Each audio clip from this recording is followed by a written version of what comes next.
السلام علیکم ورحمۃ اللہ وبرکاتہ۔ ایم بابو تنولی اسلامک اسٹوڈیو سے میں محمد فاروق اور بابو تنولی آپ کے لیے پھر حاضر ہوا ہوں۔ ایم بابو تنولی اسلامک اسٹوڈیو سے آپ کو پتہ ہے مسائل، فضائل، وظائف لے کر میں حاضر ہوتا ہوں۔ آپ اگر ہماری ویڈیوز کو آخر تک دیکھیں گے، توجہ سے سنیں گے، غور سے سنیں گے تو آپ کو مسائل سمجھ آ جائیں گے۔ آج کا مسئلہ انتہائی ضروری اور اہم ہے، غور طلب ہے۔ سنت کی 4 رکعتوں میں آپ نے سورہ فاتحہ پڑھنی ہے، 7 سورت ملانی ہے۔ فرض کی 4 رکعتوں میں آپ نے پہلی 2 رکعتوں میں سورہ فاتحہ کے بعد کوئی دوسری سورت پڑھنی ہے، لیکن آخری 2 رکعتوں میں آپ نے خالی سورہ فاتحہ ہی ولضالین آمین تک پڑھنی ہے۔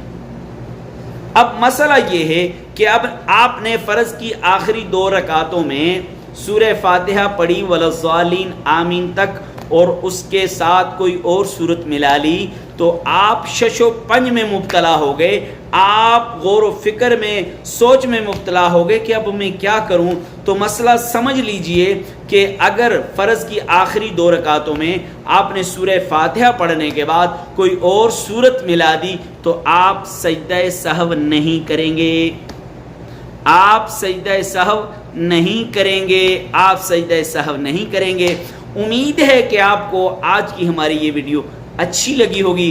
ہمارے یوٹیوب چینل ایم بابو تھنولی اسلامک اسٹوڈیو کو سبسکرائب کیجئے، گھنٹی والے بٹن کو دبائیے تاکہ اس طرح مسائل آپ گھر بیٹھے، دفتر میں بیٹھے، آپ دنیا کے جس کونے میں ہیں، آپ اس طرح کے مسائل روزانہ کی بنیاد پر سیکھ سکیں۔ السلام علیکم۔